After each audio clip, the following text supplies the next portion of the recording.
everyone. Welcome to the first of our 3 forums on homelessness in Missoula. My name is Nancy Leifer, and I'm the program coordinator for the Missoula League of Women Voters, and I'm happy to see all of you here today. I'd like to start out by introducing our mayor, John Engen. If you'd like to come up here, Mr. Mayor. John's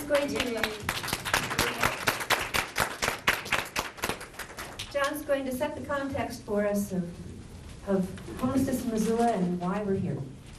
Thank you very much, Nancy. Thank all of you. I will endeavor to be mercifully brief in setting the stage here. Want to thank the League of Women Voters for sponsoring these forums. As it turns out, homelessness is not simple. And a part of what I hope that these forums are about is helping the larger community as we march down a path understand the complexities of homelessness, but also some of the simple facts. And among those facts are that if we are able to provide shelter for people, it turns out they're no longer homeless. So there are a lot of approaches to getting there, and this is largely what these forums and what our effort through the 10-year plan to end homelessness is all about. It's taking a complex problem, but recognizing what the significant issues and the barriers are for folks who are homeless today, breaking down those barriers and finding a way for them to have permanent, safe, affordable shelter. And that, frankly, is something that not only everyone in our community deserves, but I have come to believe with a lot of other folks that it is a fundamental human right, and we need to advocate for the rights of all. You've got a bunch of experts here who will be thoughtful, open, and are currently engaged in collaborations in some new ways and some old ways that we hope will move the needle and change the lives of the folks we hope to serve through the 10-year plan to end homelessness. So this program is in good hands. You are in good hands, and thank you for being here. If you have folks out in the community who were not able to be here today, you know folks out in the community who weren't able to be here today, please let them know that these forums are being broadcast on MCAT. It's a great opportunity for more people to participate who may not have been able to be here today. Thank you, panelists, for being here. Thanks again, League. Thank you, Nancy, and enjoy the forums.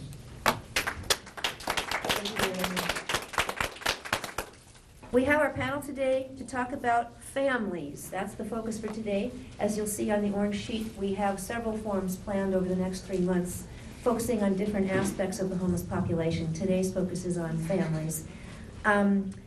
The second one will be on those individuals who are in shelters or in transitional housing. And then the third forum will be focusing on those individuals who, for whatever reasons, are not able to be in shelters. And so that's the outline, and you have the dates there on that orange sheet. So again, with today's focus on families, we have a number of people here who have some information about homeless families and who work with those homeless families here in Missoula. We have with us right here is Cindy Weiss from the YWCA. Next to Cindy is Barbara Blanchard. Barbara is standing in for Carol Myers. Carol's had a last-minute emergency, is not able to be here. So Barbara Blanchard is sitting in for Family Promise. We have Michael Moore, who is the Reaching Home Coordinator with United Way of Missoula County. And we also have Cindy Kennedy, who is with Missoula County School System. And hopefully at some point, are you Casey? I'm Casey. Casey, you're supposed to be up here. Oh. Yes. We also have Casey Dunning, who works with the Interfaith Collaborative and is also going to be getting involved in some homeless things as well. So I'm going to start right out with, as you can see from the agenda, again, everyone should have one of these. Our first half hour, Linda can get you one. Our first half hour is focusing on just talking about who the homeless are and what do we know about them, particularly from the standpoint of those who are working with them. So that's where we're going to start, and then have some discussion about that. And then the second part of the forum will be about the 10-year plan and how we're coordinating our different activities to do a better job of ending homelessness. So with that, I'll start right out here, and we'll have Cindy Kennedy from Missoula County Schools go first. All right. I'm just going to pass this microphone. I'll stretch it all the way down, shift over everybody's drink, disturb all their lunches. There you go. Thank you. Thank you. I'm Cindy Spencer Kennedy. I'm the Families in Transition Liaison for Missoula County Public Schools. And first of all, I need to define how we define homelessness. We serve families under the McKinney-Vento Homeless Assistance Act, which is federal law, and it was reauthorized when No Child Left Behind was reauthorized in 2001. So the definition is slightly different than what we typically think of as homeless. And in fact, we don't like the term homeless. That's why we use families in transition. Because children ages 21 and under, predominantly we work with children in kindergarten through 12th grade, they have a lot more rights under the McKinney-Vento Homeless Assistance Act than what we would typically think of when we think of homeless families. And children can be considered McKinney-Vento eligible and still be living in a home. And so typically how it works is if a family has lost their housing because of economic hardship, foreclosure, job loss, health bills they can't pay, or whatever the case may be, they may double up with another family, sometimes a relative, sometimes a friend, sometimes a neighbor. That family is considered McKinney-Vento eligible or a family in transition, and those students in that household are eligible for certain rights under the McKinney-Vento Act. Some other cases, and we'll hear from Family Promise and YWCA, families that have left a domestic violence situation and they're in a shelter, they're eligible for McKinney-Vento services. Families sometimes that have nowhere to go, they might be part of Family Promise, and there's various other services in town that will help them. So it's really important to understand that children may have a roof over their heads, but the law defines homelessness as a student that is lacking fixed, adequate, and let me make sure I get it all. Fixed, adequate, I'm going to forget, and regular housing. And then there's the doubled up piece. There's also, we have a lot of students that are in kinship care or considered unaccompanied homeless youth, and those students are not living with a legal guardian. They may be living with a grandparent or a friend or an aunt or uncle or something like that, and there's no legal guardian in the home, and if it's due to economic hardship, then they're considered McKinney-Vento eligible. So we have, the other piece in our school district is that the purpose of this law is to provide academic consistency for students. And so part of the process is that once a student is identified as McKinney-Vento eligible, they remain eligible for the entire academic year, even though their housing status may change. So we may have a student that's homeless on the first day of school, but the next day their family gets into permanent housing. They're considered McKinney-Vento eligible for the entire school year, so that we can provide services to that student for that entire year. A really good example of why that's important is if a family lives in one school boundary, they lose their housing, they move in with grandma on the other end of town, we will provide busing services to those students for the entire academic year so they can stay in the same school, their school of origin. That's part of how we're trying to maintain that academic consistency, and it's so critical because when students are moving a lot, it causes problems. Am I running out of time? You are.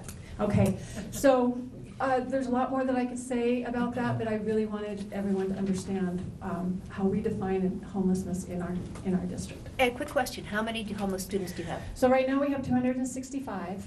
Last year at the end of the school year we had 426. So I add new students pretty much on a daily basis. Okay, thank you. Okay. Cindy?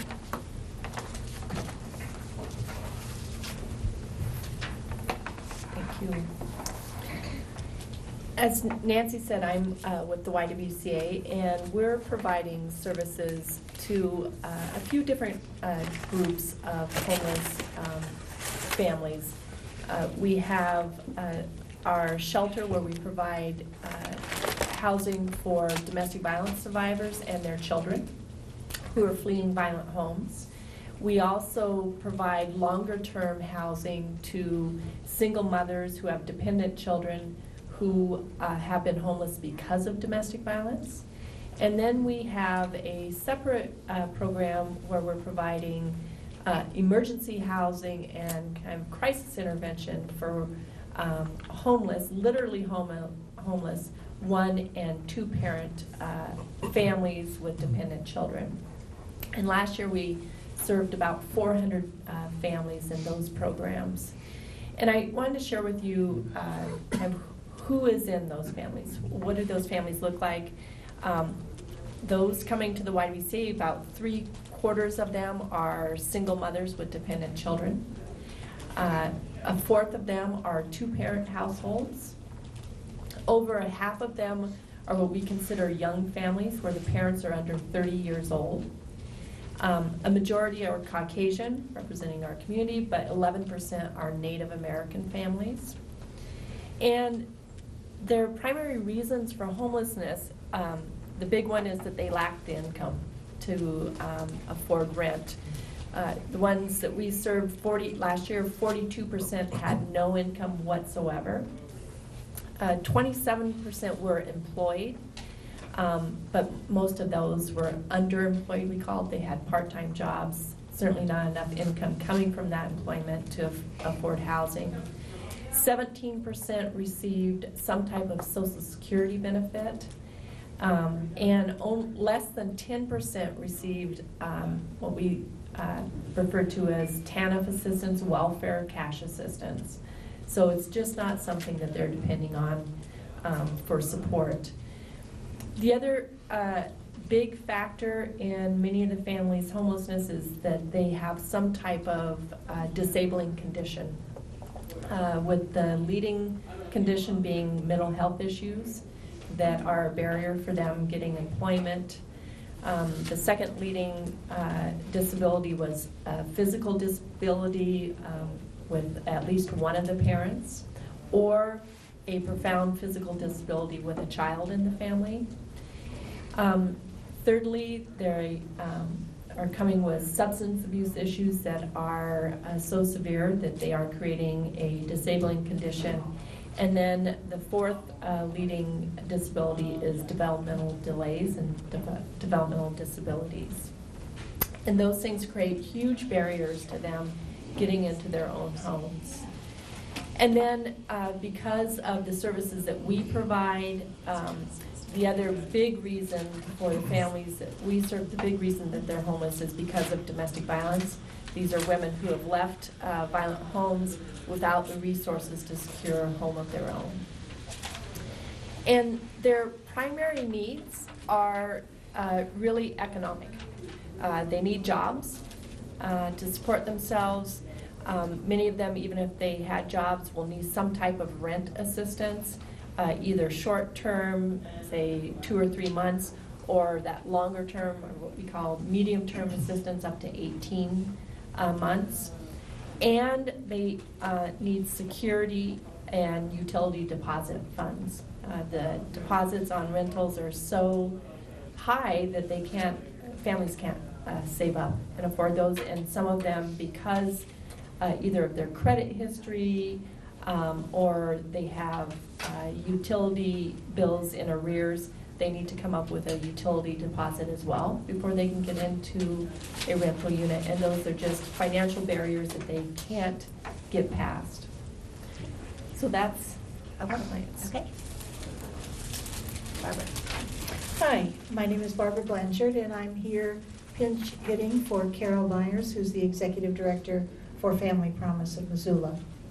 Family Promise is a interfaith group of congregations that pool resources so that we can help homeless families also. We don't have the typical stereotype in our program. Often we think of homeless as either people who have an addiction or a mental illness. Oftentimes, as Cindy has mentioned, it's families who have some abuse. We're made up of all church volunteers, so we do not have the professional criteria to be taking care of those high acuity needs. So the people that we serve are those that are falling through the cracks. Oftentimes it is a single mom who has been caught either in a divorce situation or some way doesn't have enough money, as Cindy has already alluded, to pay for rent. We've had single dads who also fell into some tough times financially, and we don't have really easily accessible, low-cost housing here in Missoula. We also have families, and we have families who have had medical bills that have been so high that they don't have the resources to pay their rent and to take care of medical. So our program is based on referrals from groups all throughout the city and county of Missoula, where they refer to us a family that is homeless that has children. That is our criteria, that they are homeless with children.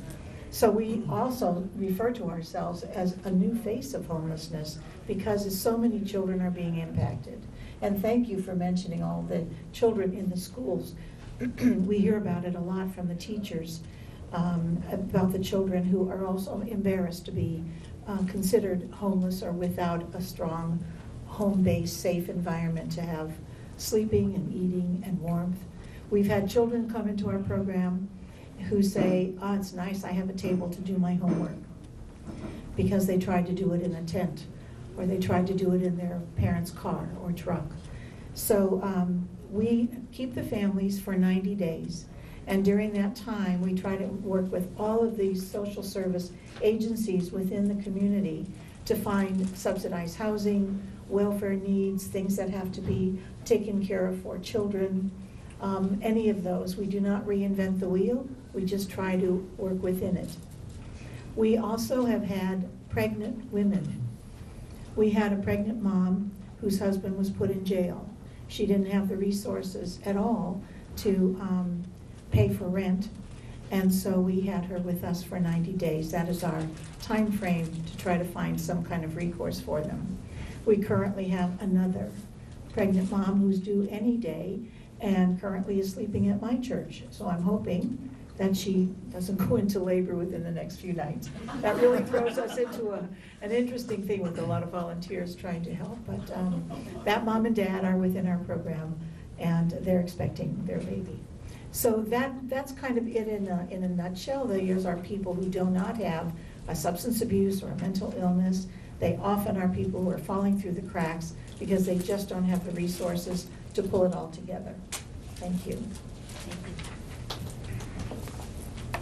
Thank you. We thought what we do now is just turn it over for a discussion about homeless families for the next couple of minutes, and see who has other things to add from the audience or questions to ask of these folks who are in direct service provision with homeless people.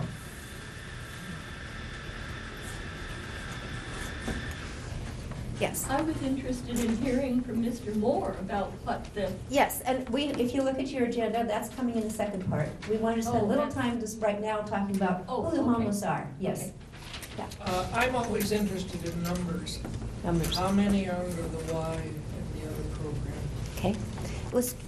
Can you go back, Cindy, and fill in a little more numbers? Sure. And then we'll pass the line down the line here. Yes. So I mentioned that we have 265 students on our list. Not all of those students are currently on this day homeless. Some of them have left our district, but once they're on our list, they stay on our list for the entire academic year. We also have 22 students that are of non-school age, that are under 5 years old, that are part of these families that we count, and we give that information to the state. We have the really interesting thing when I was looking at the numbers is that the majority of our students are in elementary school, and about half of them, and then about half of those students are in kindergarten or first grade. So we have a very young population of students that are in transition. Another really interesting thing that I feel like sometimes falls off the radar screen, we have a lot of students that are high school age, and even as young as middle school and elementary school, but really the high school kids kind of fall through the cracks. And they a lot of times don't want anybody to know that they're homeless. They've left home sometimes because of sexual orientation. That's actually really common. They've left home because there's substance abuse or some type of abuse, physical, sexual abuse in the home. And the older they get, the more bold they get in terms of, I can do this on my own, I'm not going to put up with it anymore. Sometimes parents kick them out because they're misbehaving, they're using drugs or whatever the case may be. Those kids, oftentimes, there's really not very many services in the community that support those kids, and oftentimes we don't even know about them. My job is to educate our district folks so that they can keep track of, or let me know when they know about these kiddos so that we can get services to them. So that's the population. I have, let's see, my unaccompanied, there are 32 high school students that we've identified that are homeless. And usually they're couch surfing, and sometimes they don't know from one night to the next where they're gonna sleep. So that is a population that I worry about a lot. I worry about all of them, but those folks oftentimes are, nobody really knows about. And Any other numbers that I've got lots of numbers. just one more quick question. Mhm. Could you comment on the bus routes and where some of the places they stop to pick people up? Well, the bus, so I mentioned earlier that if a student moves across town and they need busing to their school of origin, the buses actually provide door-to-door service. And of course, we have a small population of students that will live in their car. It's a very small population. Most of the time, we're able to find shelter for families. And those, they really have to let me know where they're at because they move all the time, and I have to contact the busing company, and the bus will pick them up at wherever they're staying. So I've had families living in the Walmart parking lot. The bus will pick them up if they're not in the walking boundary of the school. If they're in the walking boundary of the school, they're expected to walk to school. Thank you. Does that answer your question? Yeah, go ahead. I just wondered, within that 90 days of the Family Promise, how successful has it been to find home, a place to live, a job, whatever? Well, it's very situational. So if it's a single mom who's pregnant, and we have the little baby or a little child, and she has another one, she's not going to be going to work very quickly with a brand new baby. So for those, we're really taking care of all of the needs that they have for that situation. But with our moms and dads who are looking for work, that becomes pretty fun because we network throughout the community. We try to find jobs. Our van driver does a wonderful job of finding a lot of his contacts through his own professional life to, other than van driving, to help find jobs. So we're winding up with some, even though they're still maybe in some low paying and difficult ways of bringing themselves up, the sense of pride that they can get a job, that there's a group of people who help. We had a wonderful person in a congregation give another one of our single moms whose children were in school an opportunity to work at the university in the food court.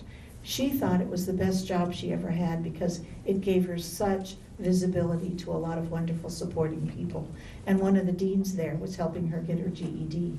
So it's very situational based on all of the needs of the specific families. We like to use the word flexible as being our buzzword because we have to adapt to every single one.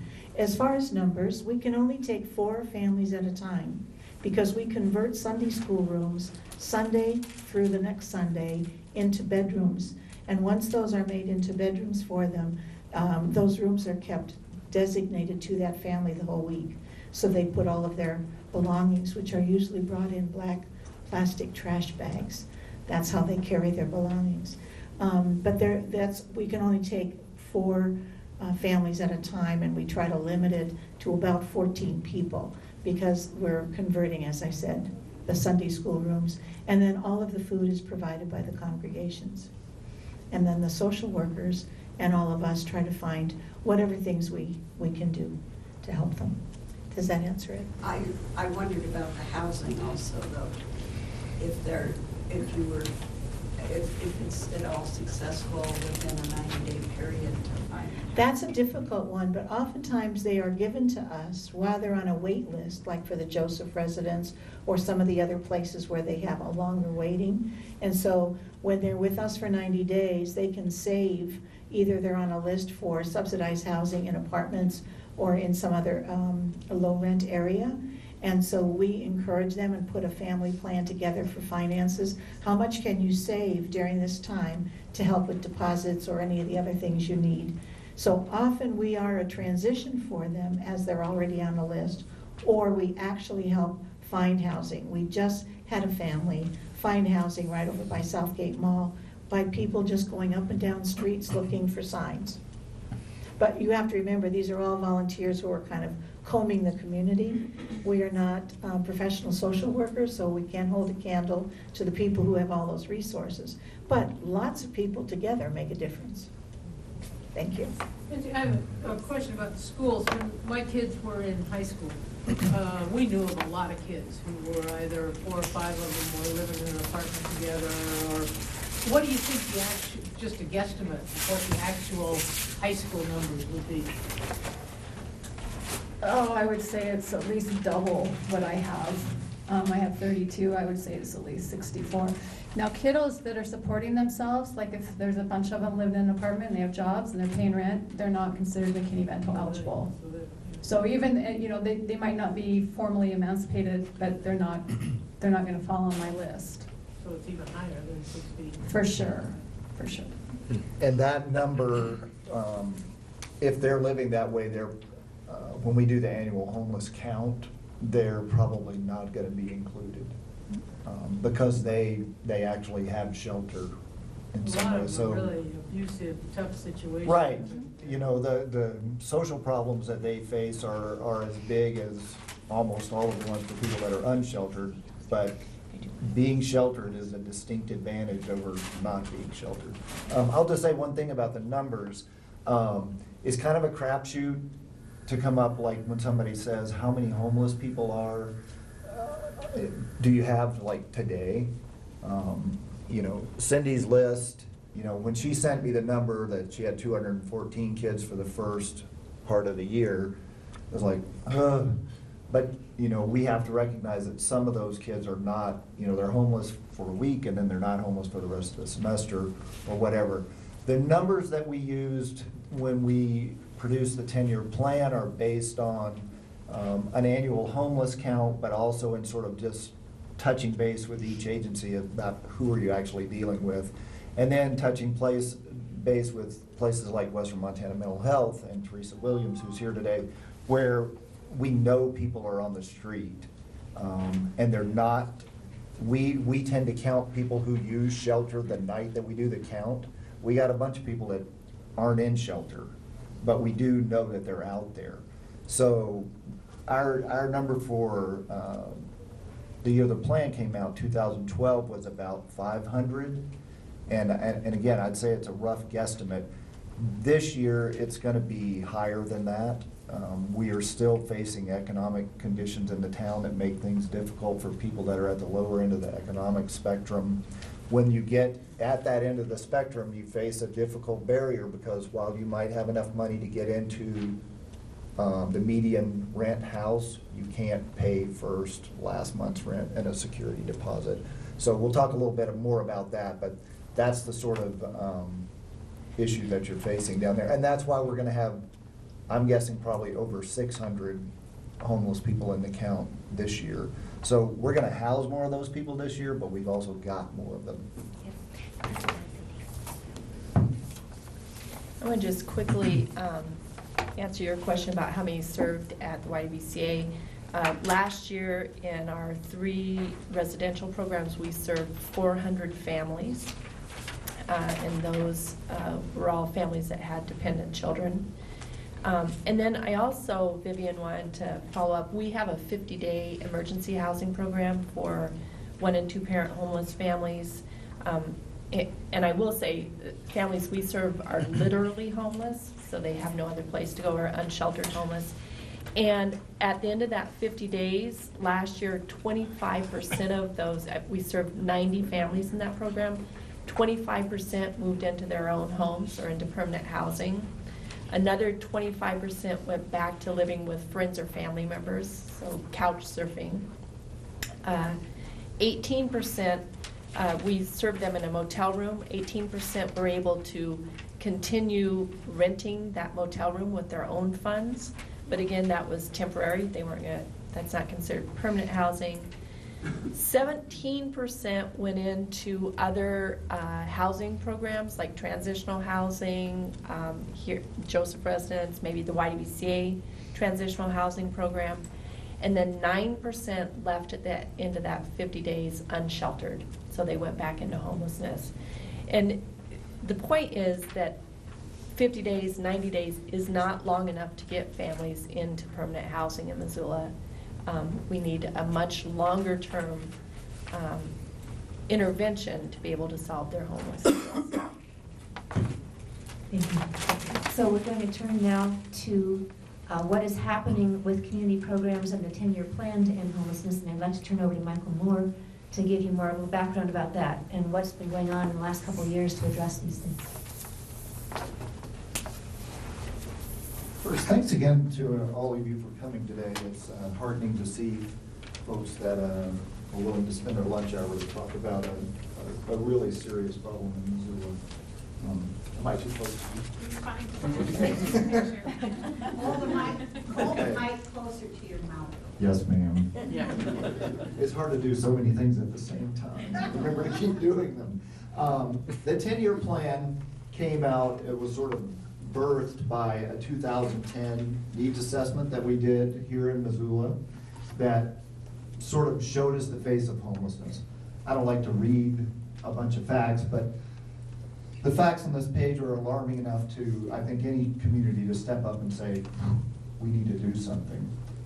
10-year plans are sort of an effort that is not sweeping the country, but it is being done around the country, and in part it's a response to the federal government's shift of the way it funds homeless services. Those services have been for years focused on emergency shelter, then transitional housing, and then sort of a longer move to permanent housing, and in some cases permanent supportive housing. You know, the emergency shelter concept sort of came up after legislative changes and presidential action moved a bunch of people who had mental illnesses and who had been put in facilities. And this was done as an act of kindness, but it actually put a lot of people back out on the streets that couldn't take care of themselves. And so shelters grew up as a way to deal with this, like as a short-term problem. Only it turned out it wasn't a short-term problem. And now we've added on a lot of people who have been economically disenfranchised by a wide variety of social ills. And so now we have a system that was built to solve an acute problem, and it's faced with an institutional problem. So while we have done, I think in Missoula, and Missoula does this about everything, we've had a kick-ass effort here. We've got a bunch of strong nonprofits that really, when you look at the way that they're funded and staffed, the amount of work they do is really unbelievable. I usually use the word Herculean. And it is a Herculean effort, but I think we would all agree, and we have all agreed when we sit around tables, that it's not enough. It's not enough. And part of that we can turn around and say, well, our system of doing this is a flawed way of doing it. It is flawed. And the fact is, if we could sort of sack up and be a better country, we would come at this from a different perspective, and we would say it's important to us as a society to take care of all people. But instead, we've farmed it out to nonprofits where we have a group of people that are impassioned and compassionate, and they've come together to try to solve a problem that the government, frankly, is not solving. The government has now, though, pushed us into an area where it seems like the solution that they're recommending actually might work. So we have a long history with emergency shelter and transitional housing programs and long-term transitional housing programs. And if they were all as effective as the program run by Cindy Weiss, that would be great. But nationwide, they're not. I like to say to people that that's because they don't have Cindy Weiss running their program. But the fact is, it's dang hard to make these solutions work out. So nationwide transitional housing, where you give people housing maybe for a year or 2 years, almost fully subsidized with case management, that would seem to be a great idea. except those people nationally stay in housing at about a 40% rate if you went out and tracked them a year later. Now, communities that have passed 10-year plans and are doing sort of what we're calling rapid rehousing or housing first, those are the buzzwords now. That's shorter term assistance, and Cindy will be running a program here in the not too distant future that will offer exactly that sort of assistance. There seems to be a sweet spot in the 4 to 6 month range where people stay that period, they pay an escalating portion of their own rent. You know, they're subsidized to some point, they're given case management, but they also have to buy in. Those people, at least in communities that have 10-year plans, are staying in housing at an 85% rate. And there's been one pretty decent psychological study that sort of loosely pinpoints the main reason as buy-in.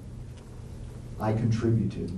I paid $600 for my last 3 months of rent, and by God, I'm not gonna let it go to waste.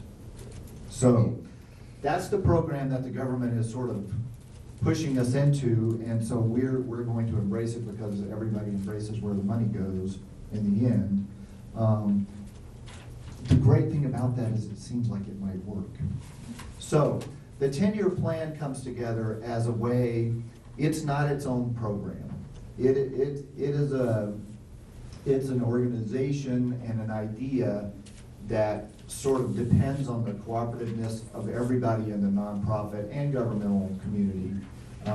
My job, and I tell people this all the time, my job is not to be the boss of the homelessness. My job is a lateral job to the people who are here today and to people who are not here today, to try to bring us to a place where we can sit down together and treat homeless people in a more holistic fashion. We have for a long time, despite our best efforts, treated them in sort of a silo fashion where you go from this place, and then you go over to this place, and then you go over to that place, and there's not that much connectivity between the places.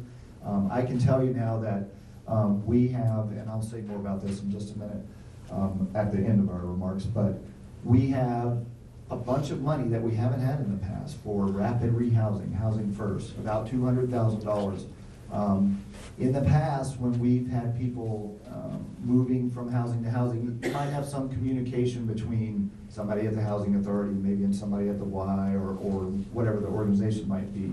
Right now, we have a group, a rapid rehousing little task force, and we all sit down together when we get all this money together and talk about what's the best place for somebody to, where's your best fit? Is it through money that Word gets? Is it through money that the Y has? Is it through money at Western Montana Mental Health? Or is this person not going to qualify at all? And do we talk to Casey Dunning at the Interfaith Collaborative, or do we talk to Carol Myers at Family Promise? Because this is a place where the person just doesn't fit and would fall through the cracks. So this community, you know, I like to tell people this is a community that looked up one day and said, you know what we really need? We need 95 wooden horses that go in a circle in a little place down by the river. And by God, we built it. So it seems to me when people like Cindy Kennedy can stand here and tell you that we have school bus drivers going to a parking lot to pick our school children up, if we can build a carousel with wooden horses, we can find a way to stop having school buses pick people up at their cars.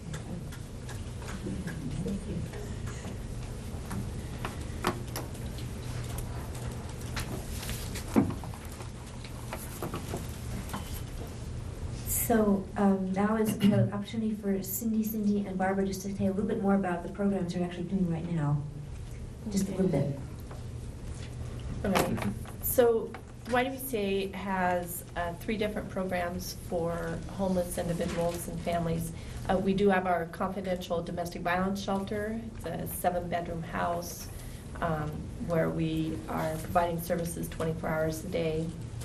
We also have transitional, right now, 16 apartments that we either own or lease and provide transitional housing, which is housing for up to 18 months for single moms and their children who are domestic violence survivors.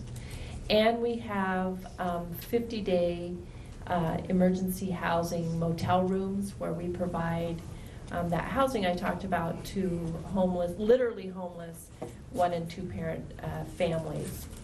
And last year we served about 90 families in that program.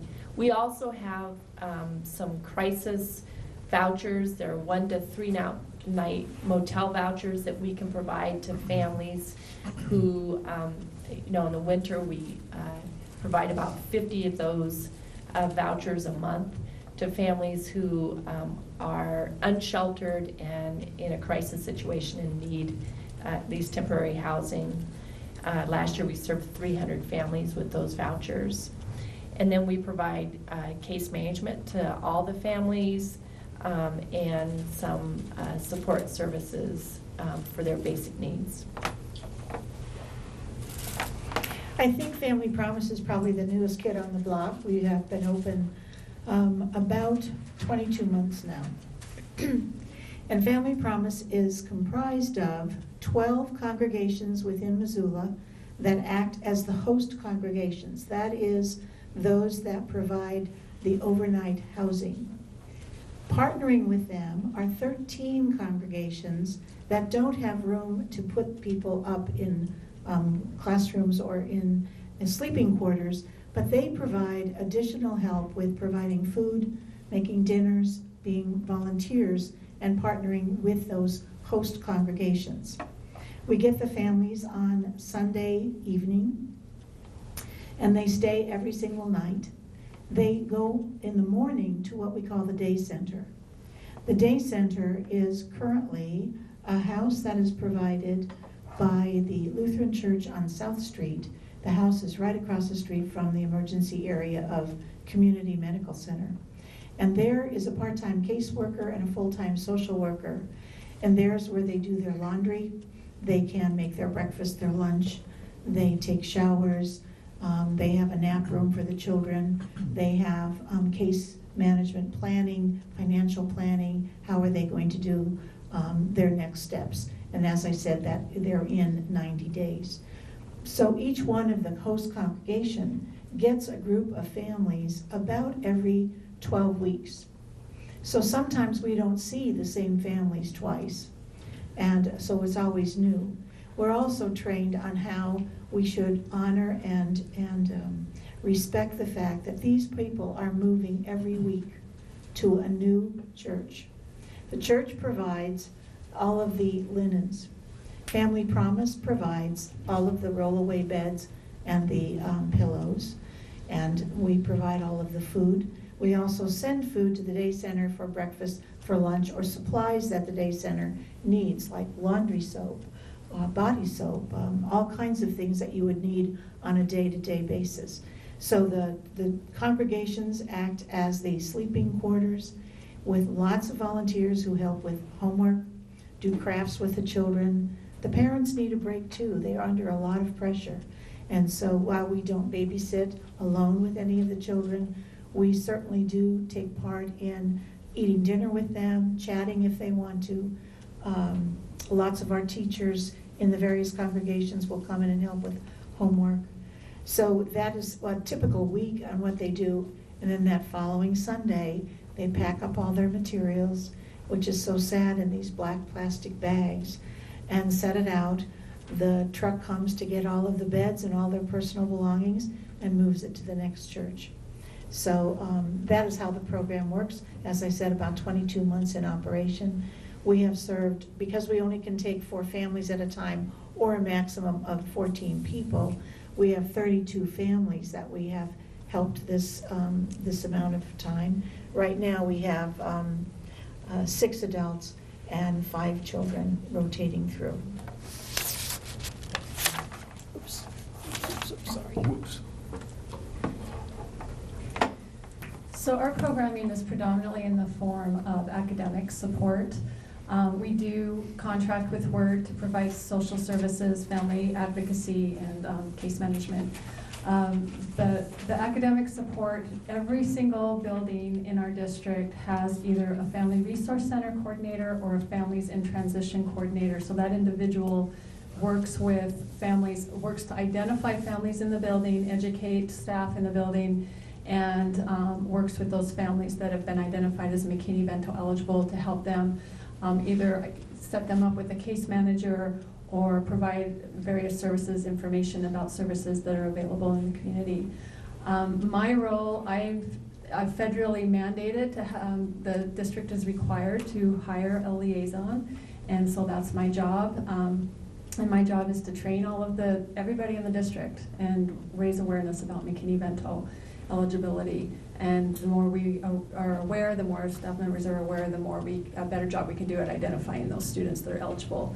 Another thing that's going to be coming really soon, hopefully really soon, is My Student in Need, and it's going to be a web-based process for teachers to post a need that they recognize that their student needs. And maybe it's a new pair of pants, maybe it's a book, maybe it's pencils, whatever the case may be. And then we can push that out to the community, and the community can help us meet those needs. Lots of services. Do I have another minute? 1 minute. 1 minute. The services that are provided, I mentioned busing. All students that are identified are automatically eligible for free meals for the entire academic year. They're automatically eligible for Title I services, which is additional academic support, and it shouldn't come as no surprise that most of these students need a lot of academic support. What else? My mind just drew a complete blank. They are able to, pardon me? The family resource centers. Every single building has either a family and transition coordinator or a family resource center specialist to support families. Automatic enrollment, they show up on the doorstep, especially those unaccompanied homeless youth, and they don't have any paperwork or any documents. We have to enroll them, it's federal law. I'm sure I'm forgetting something, but that's the bulk of it. Thank you. All right, let's try not to call anybody's. Okay, so the 10-year plan is a 10-year plan, and thank goodness, because it's a complex problem. But it lays out actions that we try to accomplish in the first 3 years, things that we're going to look at sort of the 3 to 5 year period, and then 5 to 10 year period. It would be sweet if at the 5 year period we said, we're done, but it seems unlikely. So, hiring a staff. Here we go. Okay. Develop a funding pool for homeless prevention emergency funds and housing startup costs. Sort of by a miracle, but mostly because we have really smart people in the nonprofit community, we have come up with about $200,000 this year that will provide short and medium-term rental assistance. It's going to be, these are programs administered by 3 different agencies, WORD, Human Resource Council, and the YWCA. I'll tell you a short story about the YWCA's money. Part of that money was money that they had previously qualified for. Part of that money was money that was used by the Poverello at the Joseph Residence. The Joseph Residence is the kind of facility that the federal government is sort of moving away from to move into quicker and more short-term assistance where, again, they're having pretty good results. The Joe has had very good results, way better than the national average. And again, I think that's because it's Missoula, it's run by super competent people, and they're not satisfied with getting anything less than trying to get people into housing. But the fact is, if you're a nonprofit and somebody says, well, we're going to take away $60,000 of your budget and give it to another agency, there might be this sort of, like, no, you will. But this year, it became apparent that the best and highest use of that money was to aggregate it all at the YWCA and run one larger program. So Erin Fowler-Payan, the director of the POV, working with her board and her staff, and with sort of all of us together, agreed that the best possible use of that money was to shift it over. And she, because they are building a new facility, is going to be able to take up the people that worked at the Joe and have them work in the new POV because there's more work to do at the new POV. And so this was one of the big fears going into the 10-year plan, was that people were gonna have to play nice and people were gonna have to get in the same sandbox. And although, you know, you'd like to say, well, of course we would. If you ran an agency and somebody said, we're gonna cut your budget by $100,000 and give it to somebody else, and you thought, well, that's for my employees. And I owe them something. I can't do that. So the fact that we were able to pull this off suggests a sort of bigness of heart and a dedication to the mission that it just makes you proud to be working with those people. So we have this pool together. It's going to let us, you know, we served, there's 14 units at the Joe, and then there's a variety of other transitional housing programs, but this year we will serve more people than we have served in the past by having this new funding pool. We create a single point of entry. Single point of entry is kind of a buzzword. No wrong door is the other buzzword. The idea is that if somebody shows up at the pub, or if they show up at the Y, or that they show up at the food bank, wherever they might show up, that they're going to be welcomed in, and that we will get them, that we will start treating them in a holistic fashion, rather than just saying to you, oh, you need to go over here, and then you need to go over here, and then you're going to need to go over there. And by the time you've done that, you've answered the same question about 50 times. And frankly, for homeless people who are stressed out, that's more than you can take sometimes. And they fall out of the system.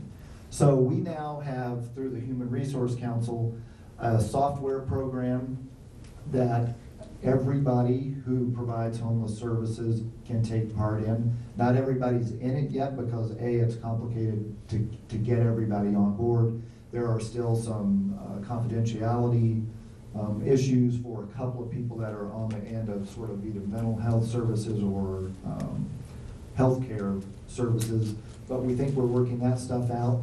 And this provides a venue where you know, the person goes to Cindy, gets signed up, they go through the YWCA, and then they go to the food bank. The food bank can find that person and make sure that, oh, they've already got this, they've already got that. So we can sort of realize and treat that person as a larger person and say, we know where you're at, and it identifies to us where are we falling down, what's falling through the gaps. Unfortunately, there are still gaps, and we sort of know what they are. That's why I'm glad it's a 10-year plan. Regulatory reform to create more affordable housing, that's not an issue that we've come up with yet, that we've had to face yet, but it will be. One of the things that's not in the first 3 years, but that has become sort of a critical topic of discussion, and you guys have seen it play out here in front of the city council with sit, sleep, lie ordinance, aggressive panhandling ordinance. The target population for that is the downtown homeless, many of whom are alcohol addicted, some of whom are just accomplished panhandlers, and many of whom are mentally ill, maybe also alcohol addicted. A lot of different things going on with those people. What communities that have 10-year plans are doing is developing a sort of permanent supportive housing for people who have chronic addictions and problems. The buzzword is wet housing, and what that means is it's housing for people who are going to keep using alcohol and maybe keep using drugs. But the fact is, when you put those people into housing, you get a lot better outcomes in your community. One, those people tend at about a 30 to 40% rate to be more likely to go into alcohol addiction treatment. They tend to be more amenable to mental health treatment. They use, in the very first year in the Seattle program, the local hospital to where they built their facility had 40% fewer emergency room visits. That's a huge social cost in your community. In this community in 2012, St. Pat's Hospital spent $4.5 million on homeless people. So putting people, and the mayor said this when he came, it turns out the solution to homelessness is putting people in houses. And that even means people who are drunk and pains in the It's way cheaper if we put them inside than if we leave them on the street. We can house them for $8,000 to $10,000 and provide them services. If we leave them on the street, they cost us $15,000 to $25,000. So, which would you do? The thing is, it's the right thing to do morally, it's the right thing to do economically, and the plan gives us a way to start doing it and keep on doing it. And we're already gone too long. Yes, I know. Oh. Casey, talk about Yeah. Casey. And I'm gonna put the Well, the one thing I wanted to talk, there's a couple things that are underway. One is working with landlords. One is helping the Poverello's homeless outreach team out on the streets. And the Missoula Interfaith Collaborative has wound up being an excellent partner with that. And they're also helping us have personal advocates for homeless people who may qualify for rental assistance through the program at Word, but Word is pretty stressed out. So they can get you qualified. You have to go find your housing. If you're a stressed out homeless person, maybe negotiating with a landlord might be above your pay grade right now. Well, we have a little pool of people that is willing to help, and Casey is working on an additional pool, so talk quickly. You may have to come over here. I will. I think that's the part we're doing. So my name is Casey, and I'm the director of the Missoula Interfaith Collaborative. And the short version really is that what we do is leverage the resources and the skills and the passions within congregations to help integrate them into larger social challenges. So when there's a 10-year plan to end homelessness, we help congregations really leverage their resources and skills and passions to be able to really integrate it into what's already going on, so that, for instance, with the funding pool, that congregation members' dollars aren't going where federal dollars are already allocated. And so that's one small gap that we're building to help fill the, where the federal dollars can't cover to get people into housing, congregations' dollars can kind of fill those gaps. And then for the person that can get the rental assistance and but needs to, get into housing or get a rental application turned in order to get that housing, we have an advocate network that can work side by side with them to find that housing, to advocate with the landlord, and to actually get into the housing so that they can use those federal dollars. So the big picture is that what we're doing is, as this 10-year plan unfolds, we're helping congregations, like I said, resources, skills, passions, be integrated with and fill the gaps so that we can move that plan forward. So, there you go. Thank you. Questions? Yes. So that when I talk to someone, a family or an individual on the street, there really is nowhere for them to go. There really are people who are in place to advocate for them with the different agencies. And this is what I've had a problem with, is who's going to do this? Who's going to talk to the different housing agencies and social service agencies? And from what Casey says, there's a pool of people who are advocates to do that, or are they in place now? Yeah. So that's what I know some people to connect them with. Three Rivers is non-governmental and they help, and there are, and some churches, but I would be glad to be informed because I do see the people, or they see me. and yeah. So, Casey, how would they get a hold of your people? I just call our office. I'll get your number. Yeah. Wonderful. Yes? I'm wondering, through the school program, and maybe in conjunction with Casey's program, do you have a kind of adopt a student thing, either anonymously or non-anonymously? I'd be glad to buy a pair of pants for a kid, or, it'd be kind of nice to. Right. Well, that My Student in Need is going to be the avenue for that. So that'll be an online list of things that are needed, items that are needed. Great Falls a gentleman in Great Falls started this. It started as My Neighbor in Need. And I think that's a national effort. And then he took it to the schools in Great Falls, and now he's opening it up to the whole state. And we're jumping on board. And so we'll have listings in the Missoulian. We'll hopefully lots of agencies in the community will partner with us and allow us to have a link to that list on their websites. And so that's one way. Before Christmas, we had an article in the paper featuring some families that are experiencing homelessness, and specifically talking about a toiletries drive. That we do that around the holidays time, but the needs never go away. And I received a check the other day from somebody just out of the blue, random. So, you know, I'm continually, our coordinators in the buildings, that's part of their job, is to try to solicit donations, and that's why they're really, really excited about My Student in Need, because that's going to streamline that whole process for them. But that's a kind of unconnected thing. I mean, if you knew your donation was going to the same kid all through the year, it would encourage some people. And we do not do that, so that I would definitely love to see something like that You find a happen. lot of people to adopt a kid. Sure, sure. Yeah, I have a couple of questions, or statements, or whatever. This has been a fascinating topic. It's been absolutely fascinating.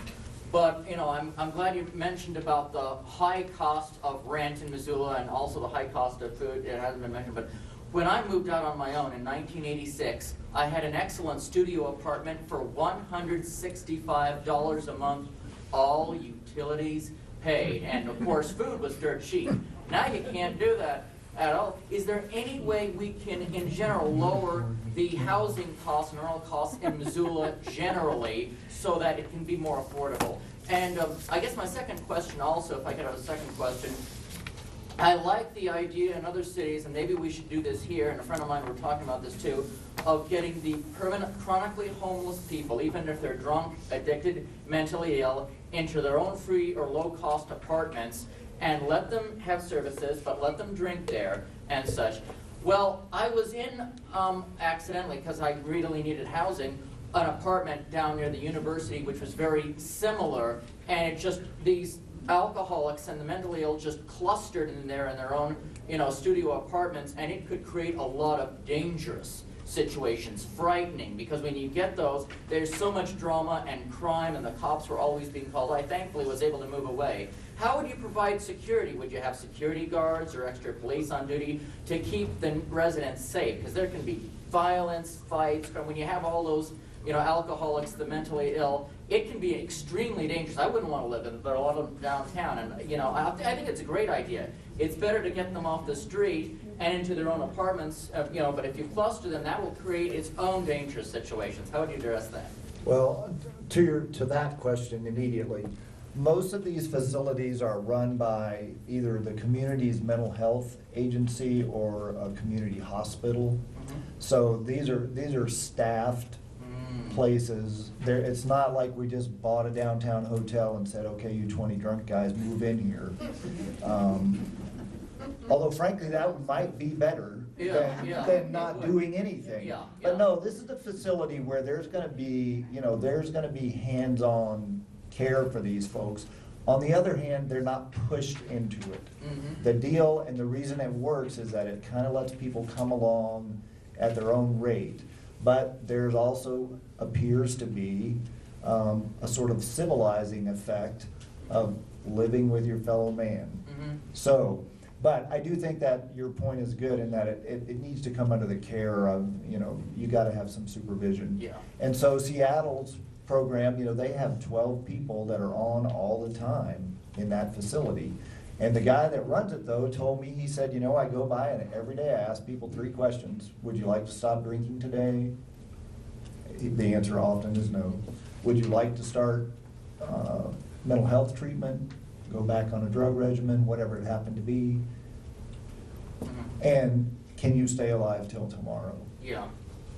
And so he says, often I get 2 no's and a yes. Mm-hmm. And he says, and that's good enough. So to your first point, affecting the cost of housing, no, there's not much way to implement a sort of non-market strategy that would reduce the cost of housing. that doesn't mean that we can't help through rental assistance programs, people pay $250 instead of $650 for a while. It would be nice if you could build housing that costs $250. And the mental health center here, Western Montana Mental Health, they do a good job for their clientele. And they can do that in part because all of their clients are coming with a subsidy. Not all homeless people come with a subsidy. And that raises the issue of how do you produce low-cost housing that you know that you can pay for? Thank you, fascinating. Yep, yes. When I worked with homeless in Minneapolis, we had a nice system that you don't have here, which is if there was somebody that was an out-of-control drunk and it was very cold, we had a detox facility. We also had alcohol and drug treatment centers. It appears that Missoula doesn't offer much in those areas. Is that correct, or what's being done about that? Well, it's true that we could offer more, and I guess, Teresa, could you take a crack at that? Yeah, I think, and I just moved back from Portland, and we had a detox facility there as well. So I think that is a major gap for people. Yeah. Is that being addressed with the 10-year plan or any safe way for people to be taken care of? Yeah, I mean, there's talk of like, Into the mic so it goes in there. there's discussion of a day center, a place for people to go just on sort of a daily basis where there would be some sort of services provided. In an ideal world, Seattle's program works as both a day center and a wet housing facility. That would be great, but they're not cheap. And so it's gonna require a major fundraising campaign. The state of Montana, they do alcohol treatment. They're not doing it on site here, and it's hard to get reservations because basically the court system And where is fills that facility? in Butte. In Butte. But I mean, even for people that are in jail and the judge is sentencing them to alcohol treatment, they may get a bed date that's 4 months out. Yeah. So they spend 4 months in the jail and then, then we truck them over to Butte and they get out and they serve the rest of their jail sentence. And I want to add something, and a large gap right now too is that if they're uninsured, they can't get services. There might be an indigent bed, but that's going to be a wait list. So when somebody's ready, I'm ready to go to share house, I'm ready for treatment, then there's no bed right then and there. So then their only thing is to go back on the streets and drink, because of mental health or what have you. And then a lot of times I'm hearing, because I do homeless outreach through Western Montana Mental Health, that people are, if they want to detox, they break the law so they can detox in jail, which is dangerous, which is also very dangerous. Yes, and But that's kind of where it's at. But as Missoula keeps talking about the drinking problems of our homeless people, I don't think they're addressing a very shortcoming of our community. Yeah, we're painfully aware of it. Any more other question? questions? Any sort of a preview of coming attractions? It seems Yeah. like some of these questions might actually Yes. apply later on. Yeah, I think that we'll end up now, we're a little bit over time. And certainly people can stay around afterwards and talk to people individually. The idea that we had for these forums is that this is a topic that is so huge that you can't handle it in 1 hour, as we could already see, and you can't even handle just the family portion of it in 1 hour. So we are having 2 more forums coming up, and that's what the orange sheets have on them. The next one will be on much more detail on the homeless individuals who are getting help through shelters and transitional housing. And then the last forum will be on those individuals, are the ones we've just been talking about, the ones who are on the street. Again, more detail about what's going on with those. Those 3 forums are coming up the 3rd Wednesday of the month, right here, same time, same location. So the next 2 dates would be April 16th and May 21st. And we'll have more people to come in who are particularly connected with those populations as opposed to the family populations will be here to talk about what their programs are and who they're seeing now, that kind of thing. Same kind of format as today, only 2 different sectors of the population to focus on for those next 2 meetings. So thank you all for coming today. Teresa, I need to talk to you. Hopefully you'll be one of my speakers for one of those forums. And again, the League of Women Voters thanks you all for coming. And if you have any questions or would like to know more about the League, we'll have a little Q&A here in about 5 minutes after the room clears out a little bit if you'd like to learn more about Missoula's League of Women Voters. So thank you very much and hope to see you all on the 16th. And thank you all to our speakers.